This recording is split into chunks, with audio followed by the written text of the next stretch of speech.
Good morning, good afternoon, good evening, however you're watching, wherever you're watching, however you're listening, wherever you're listening. It's the Bet Online Salute Detroit podcast, Bet Online Salute Detroit podcast, brought to you by Bet Online AG. Go to Bet Online AG, where the game starts. Bet Online Salute Detroit podcast is also brought to you by Underdog Fantasy. Go visit the Underdog Fantasy app or go to UnderdogFantasy.com. Put in promo code USCLAB for $100 welcome bonus.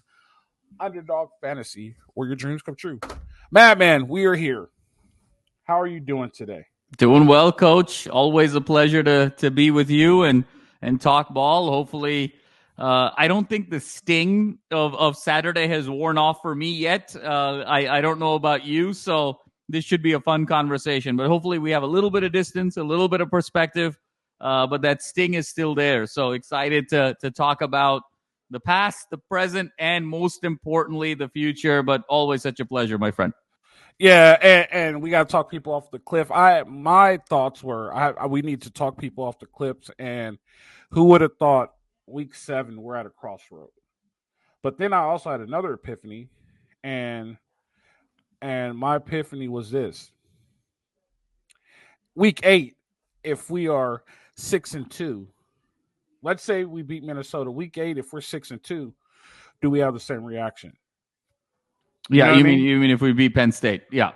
No. I'm saying just ideal scenario, right? Oh, you're saying we beat Minnesota. Let's say we lose to Penn State, then we beat like Maryland, and are we 6-2? Yeah, no, I think that's a great point, Coach. I don't think so. I think it's because it was a loss to Minnesota. No disrespect to Minnesota, but just in the fashion that it was lost. Being an 8.5-point favorite, having control of the game, Minnesota being largely one-dimensional, the breakdowns with the offensive line, the breakdowns with the play calling, wilting again in the second half, much like Michigan. I think all of those factors, is why there's concern within the Trojan family today, and hopefully we try and alleviate as best as we can some of those concerns. Yeah, before we get deep into the meat and potatoes, and to reach into my southern roots, before we get deep into the pot of gumbo, and to reach into your heritage, before we get deep in the pot of tiki masala. There you go. Deep in the biryani. Absolutely. Go, deep in the biryani. There we go. Before we get deep in the biryani. Chicken biryani is actually, before I'm going to go off on a tangent, my favorite Indian dish is chicken biryani. Oh, my gosh. Biryani. Well, next time you're over, Coach, we're going to do Indian. Last time everybody was over, we sort of had different food. My wife cooked. This time we'll have my mom cook, and then we'll go that way. Biryani is by far my favorite. I love biryani. I love biryani. All right. Anyway, before we get deep into that, I actually want to make a complaint. I don't understand how we get kicked out of the rankings. Yeah, I would have took an 18. I would have took a 20. I was expecting to see, honestly, I was so optimistic. I'm like, oh, we'll probably be number 15, 16, work our way back up. We'll probably just miss the playoff because we'll probably get 12 at the end of the season. It's all right. At least we're in the rankings. We're in contention, something to build on. We got booted. But the reason why I'm upset is because it's like Notre Dame loses to NIU, and they're still around, right? Michigan has 2 losses, and they're still around. They're going to say, well, it was Texas and Washington, blah, blah, blah, this and that. I mean, Washington is not a great team this year. You're looking on their past. I just don't understand how we get completely booted. And, a lot of people tell me this, and I just be like, it's whatever. We're still, you have to realize that we are we're still a program. We're still a blue blood. But when people really hate USC. I've seen the light, man. People really hate USC. I don't understand why. I don't understand how you could like Oregon or how you could like Washington, and they're all on the West Coast. Or if UCLA makes a run, you could like UCLA, but you really dislike USC. I just don't get it. I don't understand it. But just to be booted out, I am just dumbfounded. I'm in awe. I do not understand it. I don't know how they got there. It just makes no sense to me. No, Coach. I was surprised that, if you recall, on our Saturday live show, I had made a reference to where this team would be in the rankings on Monday, and I was right there with you. I thought it was going to be I said 17 on the show, and so I thought it would be kind of 17, 18, at worst, fall 6, 7 spots.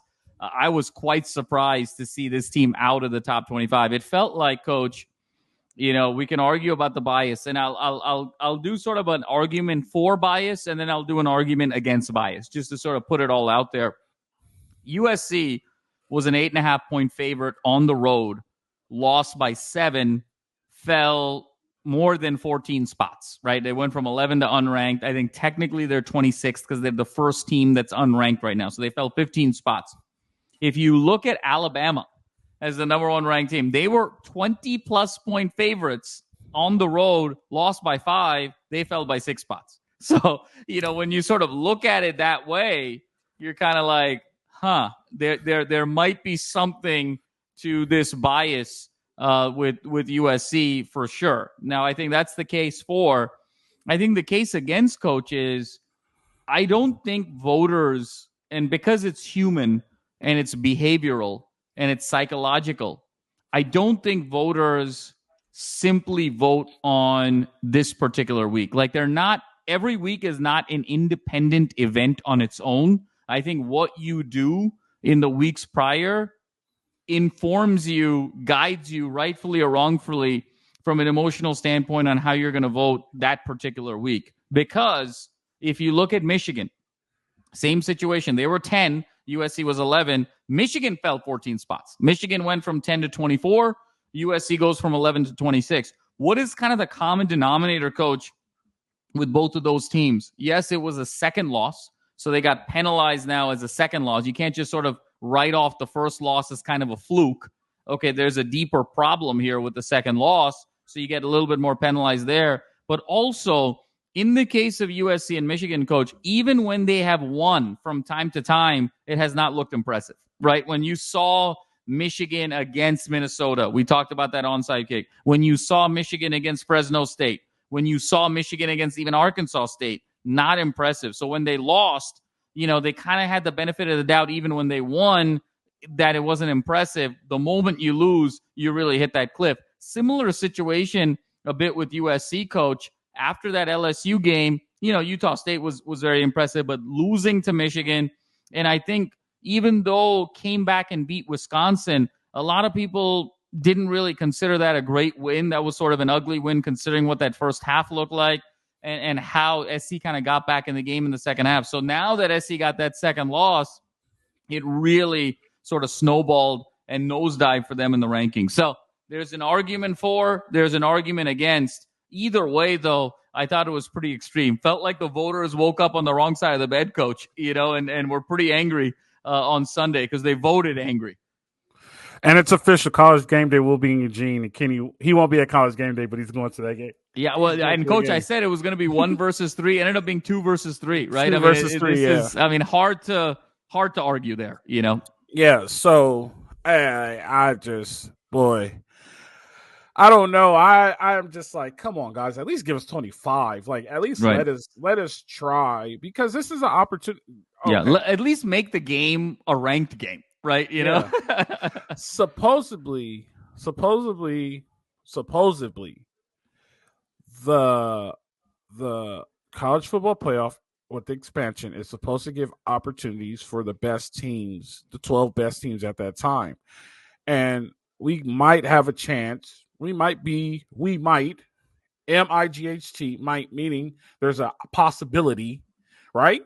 There's Absolutely. a possibility for us. I'm just saying that because they'll kill us in the comments. So I got to be clear about it. There's a possibility that we could be the best 2-loss team when it comes time for playoffs. There's a possibility. Sure. Right? And it gives us that chance. But now, like, we have to claw all the way to the finish just to get a wink. You know what I mean? Just to get a slight half-sleep, eye-open look at it now. Like, they just eliminated. Like, I feel like at this point in time, I think we're eliminated from the playoffs.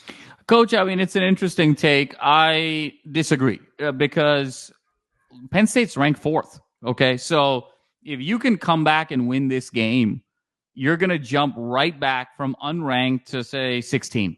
And then to say going 4 spots up in the final 7 weeks of the season is extremely manageable. So I think you get right back in it if you can win this game, just given the fact that Penn State is ranked so high. So that's got to be where the mindset is to be able to recover from here. What I will say is, if USC doesn't beat Penn State, even if USC loses to Penn State by 1 point, but USC loses to Penn State on a game-winning field goal, you can put the nail in the coffin in terms of playoff chances. It's over. The second half of the season at that point, it's going to be just kind of fun and games. There isn't going to be anything meaningful there. So I think there's still a path here, Coach. They're going to have to be flawless.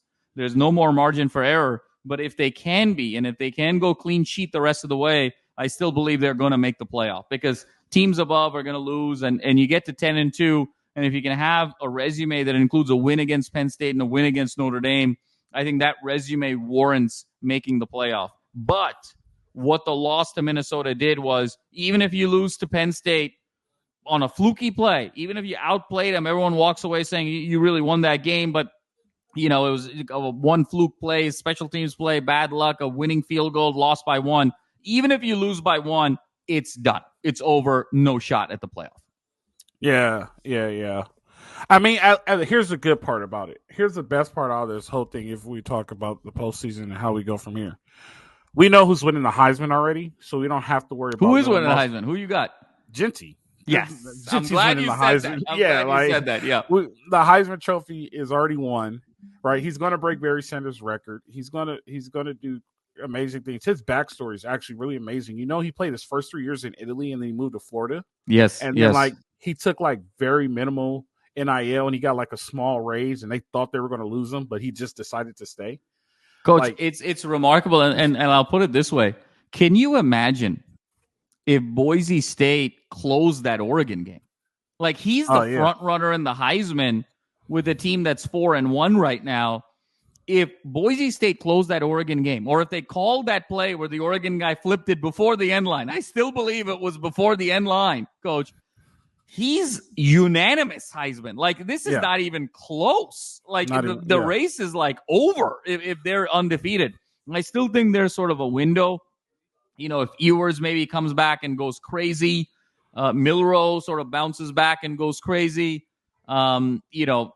Dylan Gabriel kind of goes on a hot run, goes crazy. Maybe an Ohio State guy emerges. So I think there's still kind of a window of opportunity for somebody else, but he is the front runner. And if he continues to perform, it's definitely his. Yeah. So, I mean, it doesn't affect Miller Moss. And I guess he can't be too upset about Nick not getting the invite to New York, because he was just going just to be on TV anyway, because that's Gentry's trophy. So, I mean, I guess there's a silver lining in every rainstorm, right? So we'll go off that rainstorm, but we got a lot of work to do. We got to move forward. Back to that preface that we talked about. So we're going into week 7, and we're at a crossroads, right? We have to figure out, where do we go for here as Trojans? How do we get better as a football team? How do we get better as a program? How do we regain national respect? Right? And I asked you some questions at the beginning of the show. I said, if we're going into the game after Penn State, I'm not sure who we play. Maryland. If we're going to College Park, right? 6-2, is the reaction the same from the fans?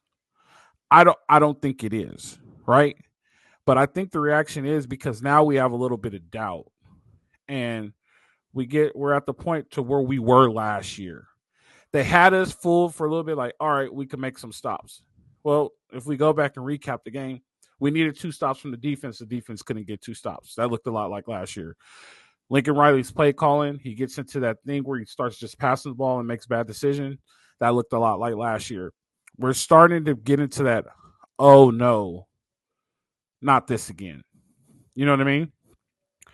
But I don't think it's time for execution yet. And the reason why I say I don't think it's time for execution yet, and as much as I know, and as much as I talked to Will the Thrill about this with the UCLA situation and everything like that, I am afraid of a revolving door, because once you create a revolving door, you're no longer able to establish a program. I believe we need to give him time, and we need him to figure it out. I'm going to be his biggest supporter, but if he doesn't figure it out, he's going to have to go, right? But just not right now. Yeah, no, absolutely. Absolutely, Coach. And I'm real quick, and I'll give Pat Ritchie. I think he needs 5. I'm sorry, I think he needs 5. I'm just because of the revolving door. And I know you say your 4-year theory, and I understand your 4-year theory, and it makes so much sense. But I think he needs 5. If he can't get it done at 5, he needs to go. But at least he had a full class. He had a chance to do it. He did not get it done. Now we need to go find somebody, and we need to make a splash. So we need to find somebody that works right away. Go ahead. Yeah, no, Coach. I mean, I think it's a great point. And I don't know if we're ready to panic just yet. You know, it was a tough panicking. Loss. I don't know. We're panicking. Because, again, Coach, I mean, if they can come back and beat Penn State, you know, all is right with the world for temporarily, right? And so I think these bigger statements about where we go from here, let's see where we are in a week. Next Monday night, let's see where we are in a week. Because I think if we're 4-2, we're having a very different conversation. And if we're 3-3, we're having a very different conversation. So what I'll say is TBD. Let's sort of perhaps revisit this a week from Monday, because we have this platform and this opportunity to, kind of galvanize and redeem ourselves. I think there's a couple of things that are going on here, Coach. One is you made a really astute point about the defense, and everyone is sort of pointing to 112th last year, 32nd this year. Number of points last year, number of points this year. Number of yards last year, number of yards this year. And obviously, there's been a significant amount of improvement in that way. But this is where, Coach, you need to contextualize your statistics. And the best example there, again, I'm going to do another NBA reference.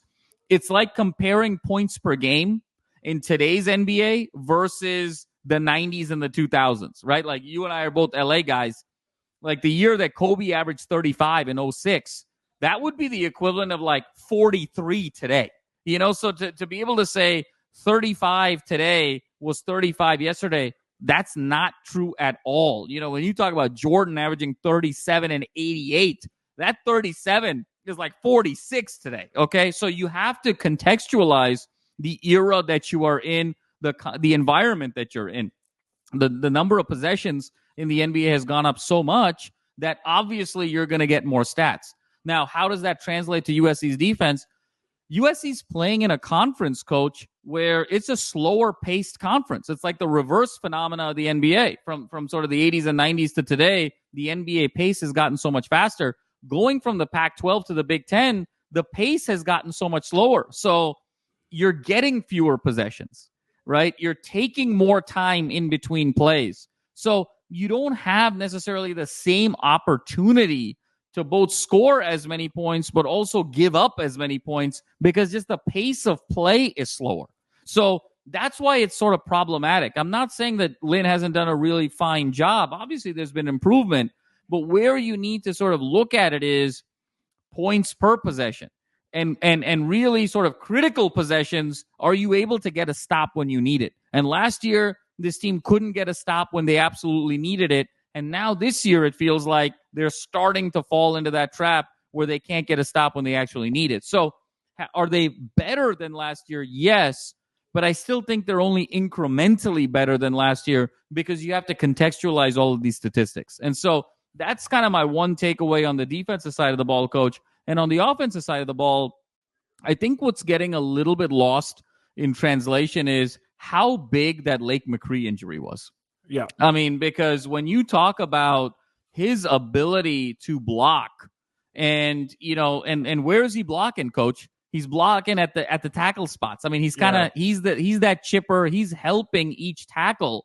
And so the reason this issue wasn't so in your face earlier in the year is because McCree was there. And then that in combination with the fact that McCree was a sure-handed receiver on those seam routes, that opened up the middle of the field for this team in a way that they haven't been able to get yet with his injury. So these edges can now just pin their ears back. They don't have to worry about dropping back. They don't have to worry about, you know, not going gas, you know, full of all gas, no brakes, because they're not really worried about guys on the back end. So I think, you know, we've talked so much about Miller Moss. We've talked so much about Woody Marks. We've talked so much about Zach Branch. We've talked so much about Jacoby Lane. We've been talking about Makai Lemon. We talked about Hudson and his spectacular catches week one. But I think in many ways, Coach, outside of Miller Moss and perhaps Woody Marks, the most valuable player on this offense was Lake McCree. And I think losing him has really now put underneath a microscope the deficiencies of those tackles, and that isn't being talked about enough. Yeah, and so the question starts to become, what do you do to fix it, right? Because you play a Wisconsin team and you're better than Wisconsin, right? Wisconsin is an average team. I could legit say that this USC team is above average. I'm not saying they're superior. I'm not saying they're elite, but they're above average. You can say, well, they just lost to Minnesota. I firmly said this is the new Oregon State, new Arizona State. You could go and you could sleepwalk in that stadium and you could walk out saying, what happened? It's happened to multiple teams in the Big Ten, from Ohio State to Michigan to Penn State. Like it's happened multiple times. So I'll use it. That's a one-off. We'll just say Minnesota's a one-off. Unfortunately, it shows up on the record. It's a one-off. I think if SC plays Minnesota 10 times, SC wins 9 times out of 10. And we just saw the one time where Minnesota wins. But it's still a blaring situation where we addressed this last year. And it's starting to come back again this year, where Lincoln Riley gets stubborn and he does not want to either accept the issue, or he's either ignoring the issue, or he doesn't care. And those are what actions are showing, right? Yep. He's not fixing the edges. And it's like he's not doing anything about it. Now people are calling for the offensive line coach's job.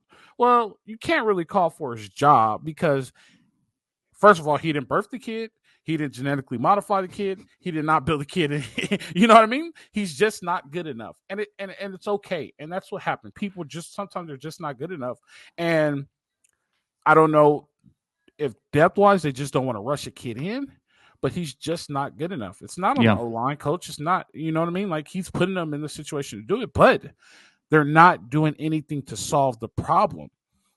And it goes back to those 3 things. It's either he just doesn't care, he's ignoring it, or he's just flat out stubborn and just doesn't want to fix it.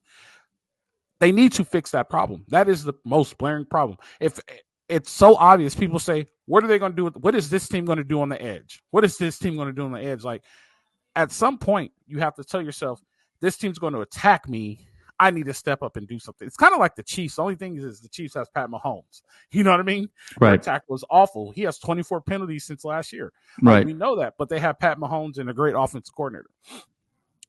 That is where I see the biggest problem. And I think it's becoming a culture cancer. I could be wrong. Yeah, no, I mean, Coach, to your point, there's 3 things you can do if you're Lincoln Riley, right? You can address it with alternative talent, so substitution, right? Yep. You bring in someone else at the tackle spots for Paige and Murphy.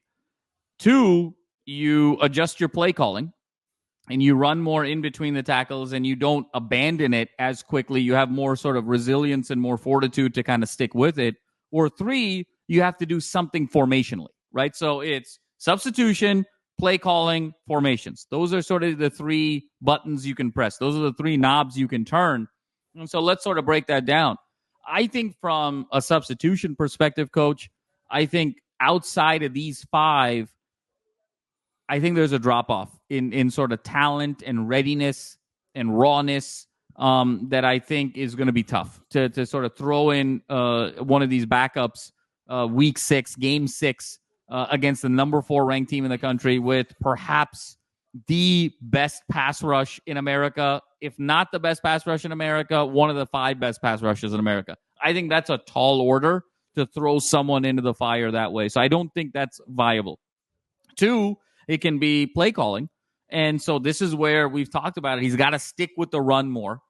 He's got to sort of slow the pace. He's got to almost slow his mind a little bit more and stick with the frontline rushes. The problem, though, Coach, is for as physical as Minnesota was on the edges, they were an incomplete defensive front 7. Mm-hmm. Okay. You know, they had average linebackers to below average linebackers. You could kind of get away with, you know, in between the tackle running in a way that I don't think you can get away with Penn State, because I think they have really high quality linebackers. I think that 4-2-5 scheme that they run is very conducive to sort of packing the box. So I think it's going to be tough to keep just kind of running and expecting to get the results that you got against Minnesota. So Substitution, you can't really do. Play calling, you could do, but out of respect for the opponent, probably isn't going to seize you some incredible returns. So now it comes down to formation, coach. And I think that's where he's got to focus here. I think you got to run more 12 personnel.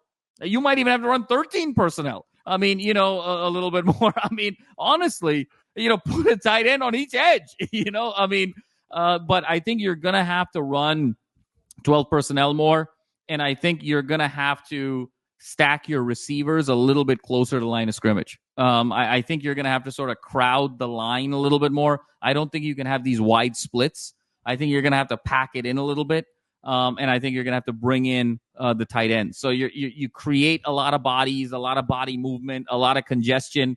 So you're sort of manufacturing a way to slow down that pass rush, through chips, through double teams, but then also through just congestion. You're almost turning into sort of a bad traffic cop at a construction site. You're just creating congestion and confusion. And I think that's what he's going to have to do. It's going to have to be more 12 personnel. And I think he's going to have to bring in the receivers closer to the line and have much narrower splits. And I'm not disagreeing with you. The only problem is I don't think he knows how to call plays out of 12. Yeah. You know what I mean? All his patterns are 4 receiver patterns, right? Yep. Now we're talking 70 protection out of 12 personnel, and that 70 protection now creates a three man route combination. Can he get them open? Yeah, 100%. It's been done for years. They did it forever, right? Bill Walsh made a living out of it. You can even get a 4-man and you just go 60 protection. You just have to be able to know how to slide. And then you could use that extra tight end and you could create that 3-man running back to receivers and the tight end. And I think, Coach, to your point, I mean, the way I would do it, and you're the X's and O's guy, but I think you have to sort of leverage Woody Marks the way he leveraged Travis Dye 2 years ago. Because if you remember, Travis Dye was one of the leading receivers on that team for the first half of the season. And he actually didn't leverage Travis Dye going horizontal. It wasn't like Travis Dye was running these patterns out in the flat. Travis Dye was actually running up into the trenches and then making a cut where the backers were. And so that's how you sort of almost create that third weapon, beyond the line of scrimmage. So I think you got to run more 12. And then I think you got to see how you leverage Travis Dye and use Woody Marks accordingly, because given his versatility, both as a runner as well as a receiver, I think that's you're doing two things there. You're getting the necessary playmakers down the field that you need. You still don't have 4 wide, but you got 3 options now. But you're also getting, a key playmaker more involved in the offense, and that's never a bad thing. And you're getting the protection that you need. Yeah, and we could see he ran 12 because he tried to run quarterback sneak with Miller Moss under center, and that was a terrible idea. Yeah, that didn't work very well. He looked so lost out there. But I think out of 10 personnel, I think he can get the protection he needs if he starts running more sprint out. And what we are seeing from Miller Moss that he's really good at, and it's a silent good, and nobody really gives him a lot of credit for. He throws very well on the run. He throws very well on the run, particularly when he's rolling to his right. His strong side. Yep. Yeah.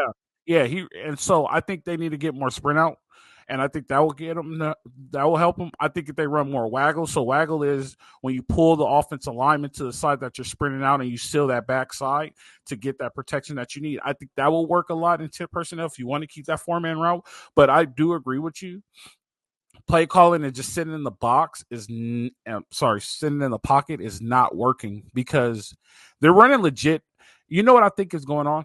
This is my opinion, and I could be wrong.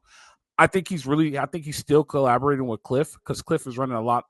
His plays that he's running now, in Washington, are a little bit more NFL friendly now. He's generating routes. He's running a little bit different route, and I think they're collaborating now.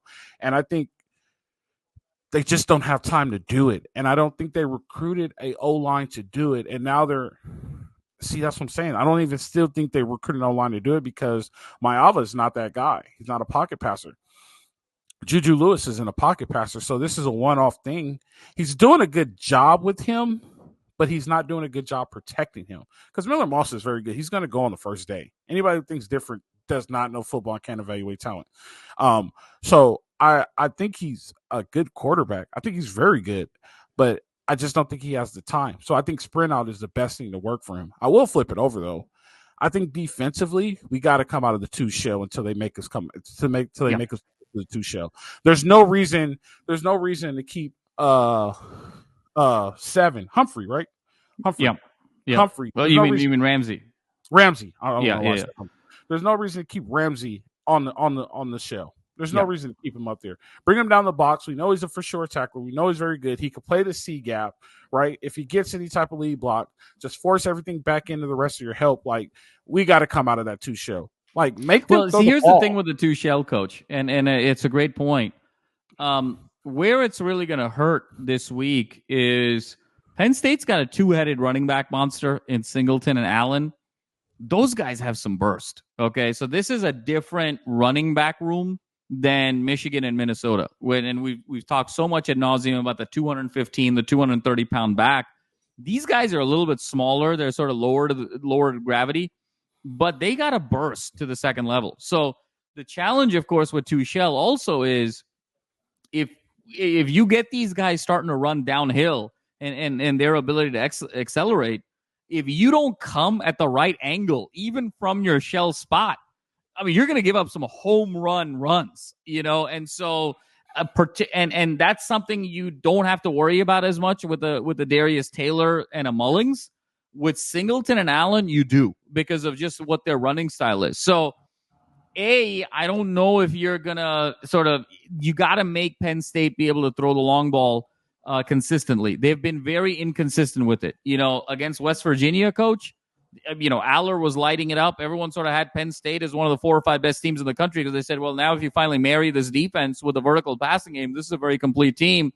We haven't seen them come anywhere near the vertical success since West Virginia. So, they got a couple of guys on the outside, Evans, Trey Harrison, a couple of guys that can get open. Clifford was a guy last week against UCLA, had 3 big catches. They've got guys, but there is no consistency. So, again, you're going to have to make them earn it to sort of, force that the 2 shell, the 2 high, because I'll be honest with you, I don't think it's very conducive to the running back room that the Nittany Lions have.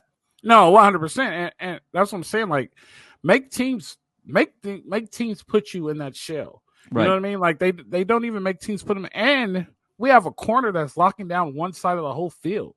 You know what I mean? Like, he's legit. Like, that's another day 1 guy. Like, there's no reason why you can't tell me that this dude's going to the draft. Number 2, help me with it. You guys are good with the names. I just know by their numbers. Number 2, the corner for SC. Greedy Vance? No, Greedy Vance is 21. You're talking about Jaylin Smith? Jaylin Smith. Yeah. Jaylin Smith. Oh, I thought you said 21. It was 2. No. Number 2. Jaylin Smith. Jaylin Smith is legit. Yeah. He's taking the whole side of the field away. Yeah. Like, you have the ability. And here's the thing. You can run 1 high and you can just run match 3. And match 3 puts you either in cover 1 or you put you in man. Just stay on the top shoulder. And if he runs his route, just convert on it. Like, you have the opportunity. Like, we need it. And now that you're in a 1 shell, you always have the opportunity to add 1 more to the box so you could be +1, which we were not in Minnesota. And that's why the run was popping out. Like, and when we needed a stop, there was no possible way for us to get a stop because we didn't have the number. And you know how I feel about being +1 and having numbers in the box. Once you get numbers in the box, everything changes. So I think we need to come out of a 2 shell. Did he run a 2 shell at UCLA last year? Was that his? Yeah, I mean, it was sort of he did at times. But then it was sort of a little bit of a hybrid, I'll be honest with you, because he had Latu lined up everywhere. And so he was able to sort of manipulate that, He'd go 1 high and, he'd do some things with, kind of the free safety. He'd slide him down in the box. He'd move him around. It was all sort of off of Latu, to be honest with you, because he would always put the free safety on the weak side of Latu. So you never knew whether the free safety was coming or Latu was going to come around or come off the edge. And that was really his bread and butter, was that disguise between Latu and the Murphy twins. And I think, to our point earlier in the year, because he doesn't have that ace in the hole pass rusher, like, I think the key, coach, we talked about offensively, who was sort of a key to this team in McCree and losing him. I think Anthony Lucas is like when we talk about, is this team going to be 6-2 or 8-2 or 10-2? Like, at the end of the year, if we're talking about this team making the playoff, or you and I, as I joke, are a version of Seinfeld or Friends by the end of the year because we don't have much to talk about, invariably, in my mind, it's going to come down to how well Anthony Lucas played. Because I think if he can generate that consistent pass rush, then off of that, I think Lynn does a lot of very unique disguises of different shells with his backers and with his free safety. And so if he can't get that pass rush from that sort of individual talent, he becomes a much more conventional defensive play caller. I think he is getting it from Lucas. And there's been times where Lucas is just going, and then the quarterback steps up and there's nobody else there. I will tell you this. Nate Clifton and the Wyoming guy, Gavin Meyer are very good run stopping defensive linemen. They could set a hole, and they could force Topic, and they could be really good right there.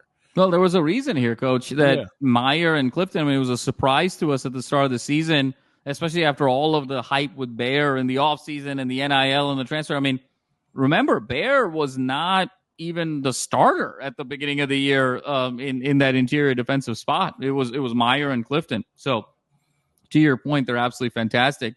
But, Coach, this is also where you sort of need that senior leadership to step up in this particular game as well. You know, when you talk about Meyer and you talk about Clifton and you talk about Jamil Muhammad and you talk about Cobb and you talk about Mascarenas Arnold and you talk about Gentry and you talk about Jaylin Smith and you talk about Covington and you talk about Greedy Vance, all these guys are seniors, Coach. I mean, outside of Ramsey, and hey, if Anthony Lucas has a great next 6-7 games, he might go pro. He's third year. But right now, only Lucas and Ramsey are scheduled to come back on this defense, Coach. I mean, when you think about it. So this is a very veteran team, and this is where that veteran leadership also is going to need to come through, both in the locker room over the course of the preparation, but also on game day. This is a veteran. I'm glad you said that. You just magnified a very good point, right? This is a veteran team, but totally. What's the problem with this veteranship of this team? What's the one problem about this team being veterans? Do you know? You tell me, Coach. None of them are 4-year SC guys. Not one of them that you said is a 4-year SC guy. Not one of them is a guy that is a 4-year SC guy. And I get they all go to SC, and then all of a sudden, from Travis Dye to Caleb Williams to every single person, there's a few that come and they leave, and that's fine. But the percentage of those guys are so small. But there's a few that come here and they be like, this is a really good place to be. Like, you hear it, like you hear these guys say, this is a really good place to be. Right. Why do you think Gentry stayed? Right? Why do you think all these guys? You don't think Anthony Lucas was getting his door beat in, trying to get him to go somewhere else? Right. 100%. Right. Like but they're veteran leaders, but they're all pieced together. Yeah, you know what I mean? So it's kind of like me walking into your job for a project, and I'm like, all right, well, I'm here to consult. I'm here to help you get through this project. You know what I mean? But you're not an operator. You're a consultant. You kind of give your analysis, and then you're gone, man. You're McKinsey. You're Bain. You're BCG. You know? Yeah, that's what I'm saying. I don't have the core foundation of your company, so you're just like, all right, well, let's just get this dude through the project and let's get him out of here. And I deal with that. This is where it gets interesting, too. Coach, to your point, and you made up a phenomenal point. This is why, to me, this year is so critical. And I've always said, look, I'm gonna wait until the end of next year to give Lincoln his report card. I think he warrants the 4 years, and then we'll sort of make an assessment. But here's where it gets tricky, Coach, because if you don't make the playoff this year, right, that will be, if you get one more loss. If this team goes 9-3 and plays in whatever is the Big Ten equivalent of the Holiday Bowl, because we gotta remember, right? There's no more like, or we still have the alignment with the Bulls for one more year. I can't keep track, but if this is a 9-3 Holiday Bowl team, I think most people would say this was kind of a disappointing year. You know, like they were right where they kind of were, but underperformed a bit. Now, if you go into year 4, you're Lincoln Riley. After, two subpar years, let's call it, after the first year of kind of fool's gold, people are saying, look, this is a make it or break it year. Are you going to rely on all those freshmen next year, Coach, defensively? I mean, are you going to be relying on Fountain and Abasari and Shelby and all of those guys when it's a gotta have it year? Or are you going to go back and really raid the portal to try and get the immediacy of results to be able to get that instant gratification? That's where it gets interesting, right, Coach? When it's a gotta have it year, right? Do you have the patience?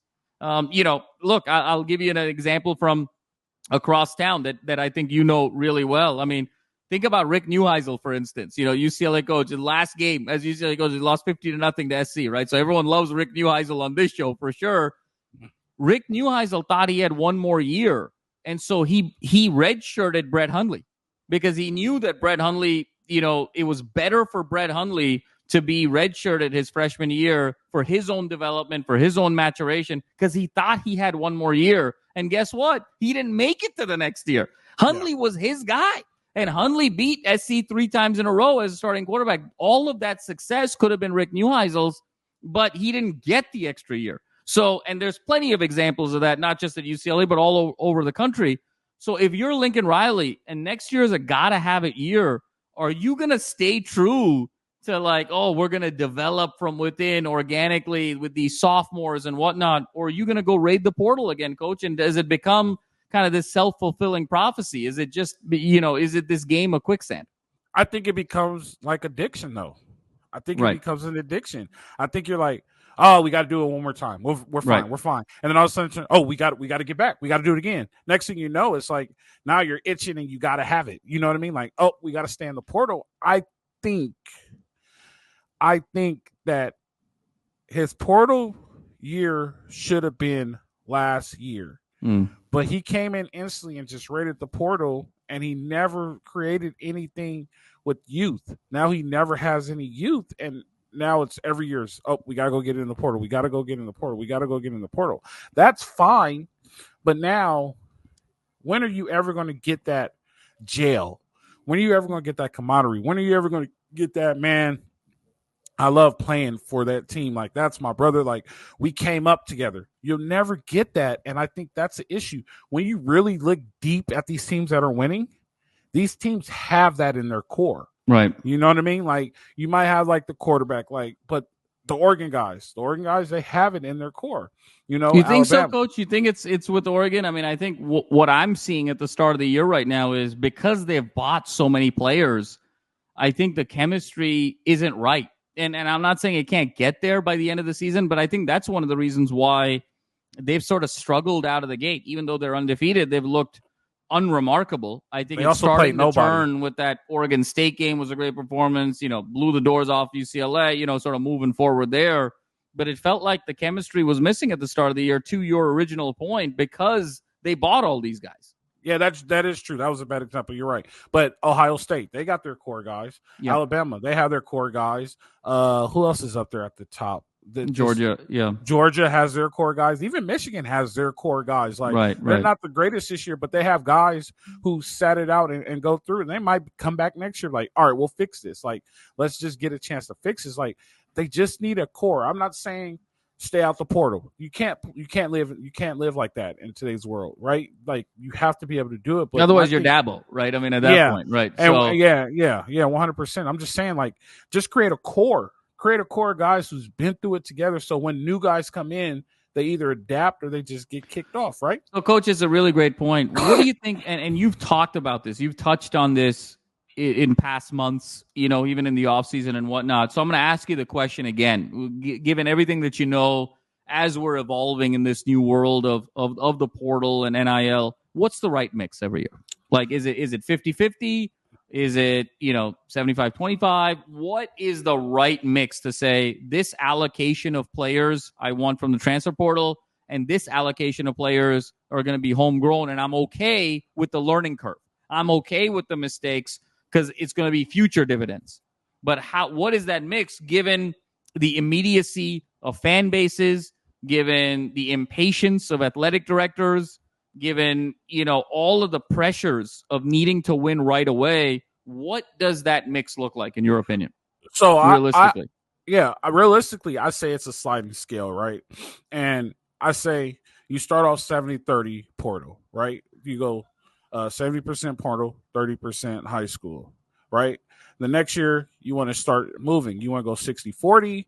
Year 3 should be 50-50.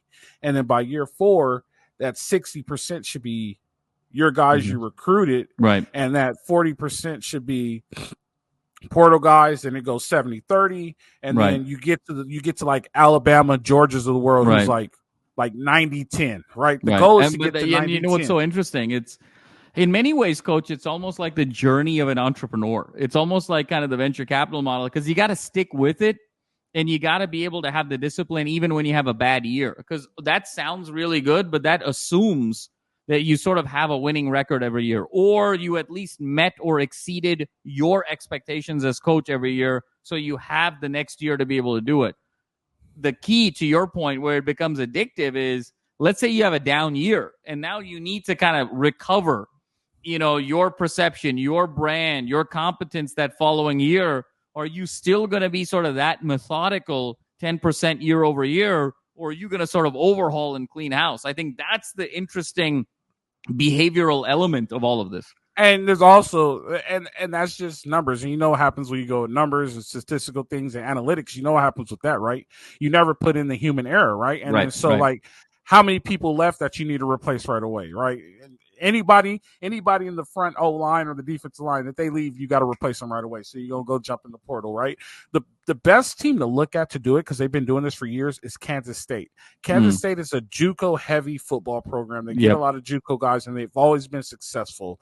And so, however they do it is the best way to do it. And the way they do it is similar to that.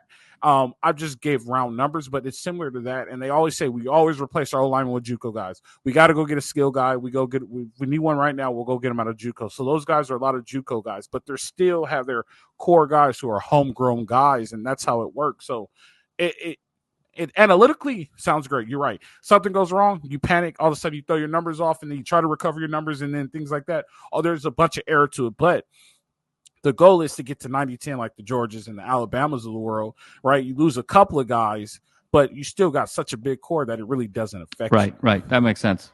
Yeah, so that's the best way to go about it. But, Jamal, at the end of the day, I think we're okay, right? It's not what we planned. It's not what we had in mind, but I will say this. I think Labor Day weekend kind of fooled us. Because if you look at all of us across the board, every last one of us who has a podcast, every last one of us who had some type of article out, who had something written, we all said 9-3. We said a good year will be 11-1. We'll take 10-2. We're on pace to what we thought they were going to be. Yeah, no, I mean, I had them 9-3, Coach, at the start. I mean, if you recall, in the offseason, I said 9-3, and you were like, Jamal, really? 9-3? We got to talk about that. You remember? I had them 9-3 the whole time. So, and I had 10-2. They're right on track. Yeah. And they are where we thought they were going to be. And actually, my brother made a good point, and he was like, even when you were there, you guys always lose a game you're not supposed to lose. And I don't know what it is about SC that does that. And they've been doing that for Hollywood. Yeah. They've been doing that for hundreds of years. They always lose a game they're not supposed to lose. But here's where, Coach, it's interesting, because I completely agree with everything that you said. And we are sort of on track. The two things that make you nervous is A, again, how they lost, right? That's the concerning part. B, is Lincoln and Lynn going to make the adjustments necessary? Yeah, and there's a little bit of anxiety there, because Lincoln is so stubborn. And truth be told, Coach, Lynn hasn't had to deal with a ton of adversity as a defensive coordinator the last couple of years. Everyone last year was just so happy at the improvement. They weren't really necessarily focused on record or game results in the same way as they are this year. Third, and here's the deeper question, Coach, did they drop one game they weren't supposed to, or did they drop 2 games they weren't supposed to? And if it's 2 games they weren't supposed to, now we got a systemic issue, because I go back to it. Michigan's a big name. They're defending national champions, but this is an 8-4 football team. It might even be a 7-5 football team. This is not going to be a top 25 team at the end of the year. So did they lose 1 they weren't supposed to? Or I think it's 2 that they weren't supposed to, and we're just camouflaged by the name, but we don't realize that was actually a very low to mediocre team. If that's the case, then we're looking at an 8-4 season. You know what I mean? Because we haven't, you know what I mean? But I do think after we get over the Penn State hill, we just have to play good football and sound football, and we'll be able to at least get to Notre Dame and be prepared for Notre Dame. That's my opinion. So the Notre Dame game is going to be very huge, and the way the season is going, you never know. We might get a shot to play in the Big Ten championship. You don't know what Oregon's going to do, right? You know, Penn State is known for losing. They're 2 all games going to play each other. That's the benefit, right? Is SC, the unfortunate part of both of these losses are both conference losses, right? So you got 2 in the L column in the conference, but Oregon plays Oregon State. Oregon plays Ohio State. Ohio State plays Michigan. We play Penn State. You know, everyone's going to sort of play everyone there, and if everyone sort of holds serve at home per se, then it's going to come down to perhaps some interesting tiebreak scenarios. So again, I still think there's a lot to play for. It all and in terms of the big picture questions, Coach, we'll leave it with this. It's all TBD for me. Let's see how this Saturday goes, and then depending on that, we'll decide whether or not we need to have some big picture questions. Well, Saturday, I'm interested to see because Saturday they play at 12:30. Yep. that means we'll be live at like 4:45. Absolutely. So Saturday evening, boss. I think we'll know. We'll know what we need to know Saturday evening. You know. Yeah. So that's a really good question. Yeah. So I think we're okay, Jamal. I think we're like I was saying. I think where everybody thought we were going to be. I understand they don't like the loss. Okay, but who is the number 3 going to be to? And I understand you already said that. Who's the number 3? It's okay. Like Aaron Rodgers said that one year, relax, RELAX. It's okay. Let's just figure it out. Let's just get better from here. Let's hope he gets better, and let's hope the adjustments are made, and let's see good, clean football for the next month or so until we get to Notre Dame, and let's figure out Notre Dame, and let's try to work our way into the playoff. It's not where we wanted to be, but we're okay. Things happen. Yeah. Let's get back up again. Let's excited to break down Penn State in detail with you on Thursday, Coach. With Ryan, should be a great one. That's going to be a good one for sure. Definitely. You got anything else before we get out of here? Oh, another great one, Coach. You know, we find a way. It is always lovely conversation to be had. Definitely, it's a good one. Hey guys, if you guys want to check out any more LA football, we got the LAFB Football Network. That's LAFBFootballNetwork.com. Go over there. You can check out the Rams, the Chargers, and the other team across town. And like we said before, we got some Lakers covers coming and Dodgers covers coming to the LA football. Is going to change it to the LA Fan Base Network. I don't know if Ryan wants to There you go. And just Coach, just to clarify, love everything you said. It's LAFBNetwork.com. No football network. Yeah, you said LAFBFootballNetwork.com. No, all good. We just don't want to send people and get those 404 messages, on the internet and say, hey, man, what kind of Ponzi scheme you guys run over here at LAFB? LAFBNetwork.com to get your Rams, Chargers, and the other team across town. Future Lakers and Dodgers coverage. You get to see the great article that the Madman wrote today about where the Trojans are now. Where do we go from here? That's a really good article. You get in the zone when you write. I just want to let you know that. and if you guys want to get into fantasy football, check out our Decide guys, Tad Decide and Amr Decide. I'm there, Jamal. I'm getting it. They're also it's there. Biryani reference at the beginning, Amr at the end. I mean, Coach, your honorary Indian has been complete. They gave it to me a long time ago. Just to let you go. The Decide guys say I'm honorary. No, but definitely check those guys out. Those guys are great. You'll get a lot of good hot takes from our man Tad Decide. Don't forget about going to betonline.ag. Go to Underdog Fantasy, UnderdogFantasy.com. Put in promo code USCLAFB to get everything you need. You get a $100 match. You get in the fantasy. Pick five players over under. Simple as that. Man, we're out of here. We get to get at it on Thursday. We get to talk Penn State. This is going to be a good one. Another pageantry game. So we get to get it done. I'll see you Thursday, man. Get some sleep. Thank you, sir. You guys know how it goes. Live free. Fight on.